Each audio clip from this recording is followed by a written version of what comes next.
하나님이 사랑하시는 비산동교회 성도님들, 지난 하루 동안 평안하셨습니까? 오늘 말씀은 부활절에 일어난 사건을 다루고 있습니다. 부활절에 일어난 이 놀라운 일들을 바라보며 부활의 역사성과 부활의 주님을 믿고 살아갈 수 있는 우리 모든 성도님들이 되시길 바랍니다. 기도하겠습니다. 사랑의 하나님 아버지, 주님의 부활을 믿음으로 살아가는 우리 모두가 되게 하옵소서. 죄와 죽음 아래에 있는 삶이 아니라 의와 생명을 바라보며 살게 하시고, 죽어가는 인생을 의지하는 것이 아니라 살아계신 주님을 믿음으로 살아가는 우리 모두가 되게 하여 주옵소서. 이 모든 말씀 우리 주 예수 그리스도의 이름으로 기도드립니다. 아멘. 오늘 우리에게 주시는 하나님의 말씀은 누가복음 24장 1절에서 12절까지 말씀입니다. 하나님의 말씀을 함께 읽겠습니다. 안식 후 첫날 새벽에 이 여자들이 그 준비한 향품을 가지고 무덤에 가서 돌이 무덤에서 굴려 옮겨진 것을 보고 들어가니 주 예수의 시체가 보이지 아니하더라. 이로 인하여 근심할 때에 문득 찬란한 옷을 입은 두 사람이 곁에 섰는지라.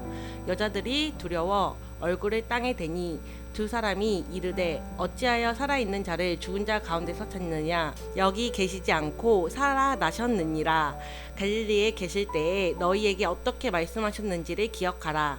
이르시기를 인자가 죄인의 손에 넘겨져 십자가에서 못 박히고 제3일에 다시 살아나야 하리라 하셨느니라 한데, 그들이 예수의 말씀을 기억하고 무덤에서 돌아가 이 모든 것을 11 사도와 다른 모든 이에게 알리니, 이 여자들은 막달라 마리아와 요한나와 야고보의 모친 마리아라. 또 그들과 함께한 다른 여자들도 이것을 사도들에게 알리니라. 사도들은 그들의 말이 허탄한 듯이 들려 믿지 아니하나 베드로는 일어나 무덤에 달려가서 구부려 들여다보니 세마포만 보이는지라. 그 된 일을 놀랍게 여기며 집으로 돌아가니라. 아멘.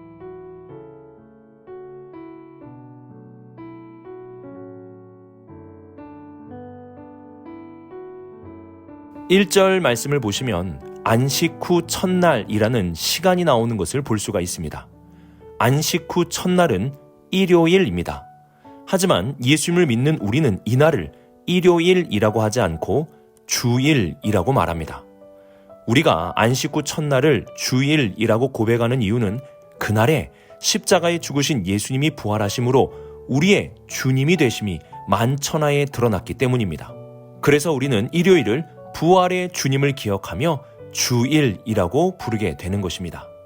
그리고 주일이 안식 후 첫날이라는 것도 중요합니다. 우리가 일을 하다 보면 일요일은 일을 마치고 나서 쉬는 한 주간의 마지막 날로 생각하게 됩니다. 그러나 일요일은 안식 후 첫날입니다. 일주일의 시작이 바로 일요일, 주일이라는 것입니다. 그래서 안식 후 첫날은 시작을 가리킵니다. 부활이 안식 후 첫날에 일어나므로 부활은 우리의 삶의 새로운 시작이 되는 것입니다. 죄와 죽음 아래에 살아가야 할 우리에게 의와 생명이라는 새로운 시작을 알려주는 날이며, 내가 주가 되어 살아가는 삶에서 예수 그리스도를 나의 주님, 나의 구원자로 고백하며 살아가는 새로운 시작이 되는 것입니다.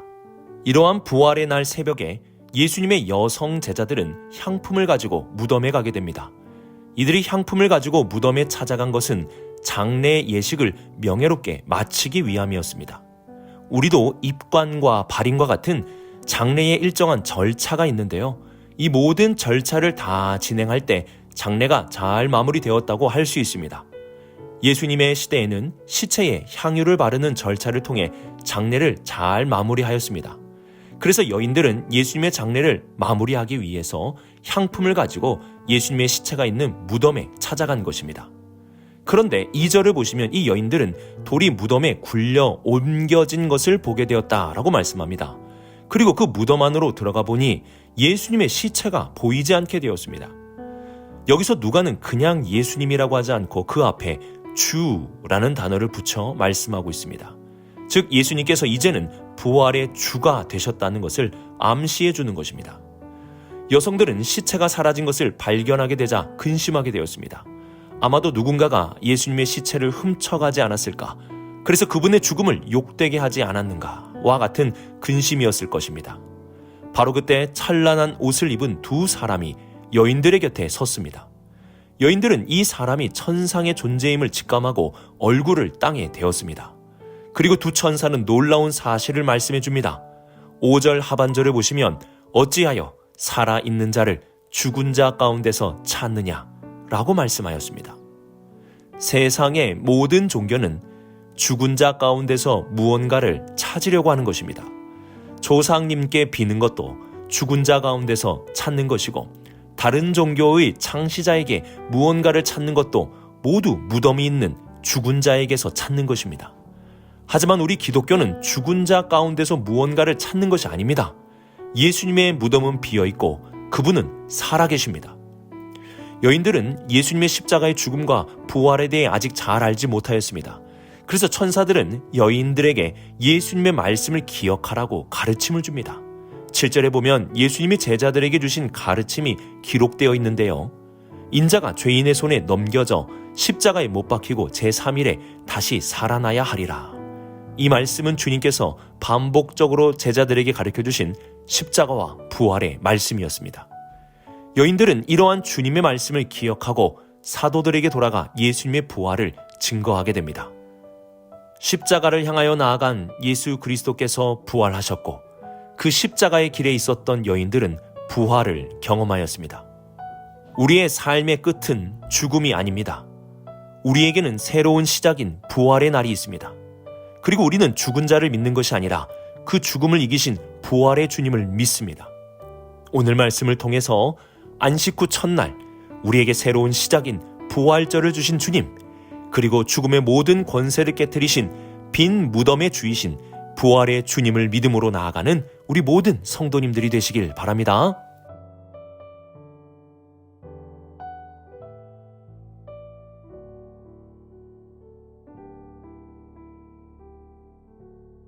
여인들은 부활의 이 놀라운 소식을 듣고 사도들에게 찾아갑니다.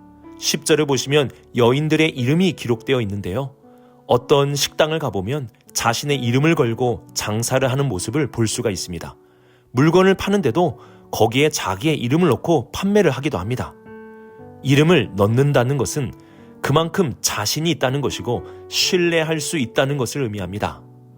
누가는 여인들의 이름을 넣음으로 이들이 예수님의 빈 무덤과 그 부활의 의미를 확실하게 깨달았다는 것을 보여주고 있습니다. 여인들은 자신들이 보게 된 모든 것을 사도들에게 전하였습니다. 그런데 11절을 보시면 사도들은 그들의 말이 허탄한 듯이 들려 믿지 아니하나 라고 말씀합니다. 여기서 그들의 말은 여인들의 말입니다. 당시 여인들의 말, 여인들이 하는 증언은 일종의 제잘거리는 말과 같았습니다. 아이들이 옆에서 조잘조잘 대듯이 여인들의 증언도 그렇게 받아들였습니다. 사도들은 차별의 시대 속에 살았습니다. 그렇기에 여인들이 하는 말을 무시하는 듯 들은 것입니다.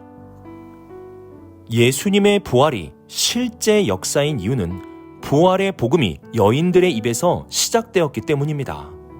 여인들의 말이 실제가 아닌 이상 당시 사람들은 믿지 않았습니다. 지금 사도들의 반응과 같이 허탄한 말로 들릴 뿐입니다. 그런데 2000년 전 그 여인들의 입에서 시작된 부활의 복음이 사도들을 넘어 사도행전의 기록을 보면 예루살렘의 120명의 제자들, 3000명의 사람들, 그리고 남자만 5000명, 그리고 땅끝 로마의 전역에 있는 사람들이 믿게 되었습니다. 사실이 아니고서는 여인들의 말을 믿을 수도 없고 이러한 복음의 확산이 일어날 수도 없는 것입니다. 부활은 감출 수 없는 진실이며 진리입니다. 여인의 입에서 시작된 부활의 복음은 지금 만천하에 증거되고 있고 수많은 사람들이 부활의 복음을 믿음으로 생명을 얻고 있습니다. 부활은 누군가가 꾸며낸 소설이 아닌 이 역사 속에 실제로 일어난 하나님의 기적이며 하나님의 능력입니다. 이 부활의 복음을 믿음으로 우리는 더 이상 죄와 죽음에 두려워하는 삶이 아니라 죄에서 자유를, 죽음에서 영생을 소망하며 살게 되는 것입니다. 오늘도 우리에게 주신 이 놀라운 부활의 복음을 믿음으로 살아가는 우리 모든 성도님들이 되시길 주님의 이름으로 축복합니다.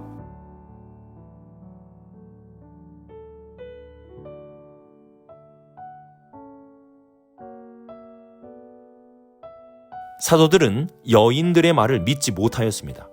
앞서 말씀드린 대로 2000년 전 그 시대는 차별의 시대였습니다.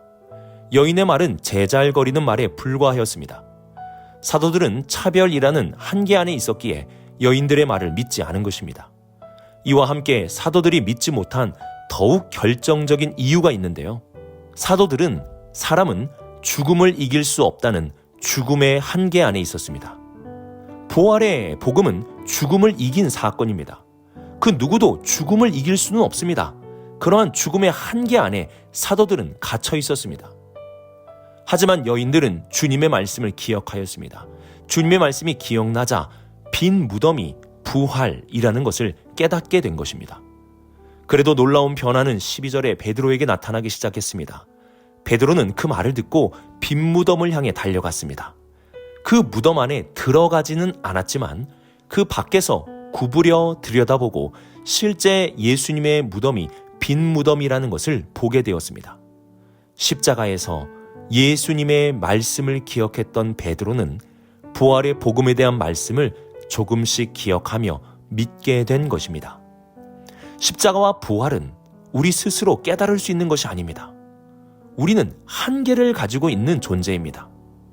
누가 우리를 대신해서 십자가형을 받겠습니까? 누가 우리를 대신하여 하나님의 그 무서운 진노를 받겠습니까?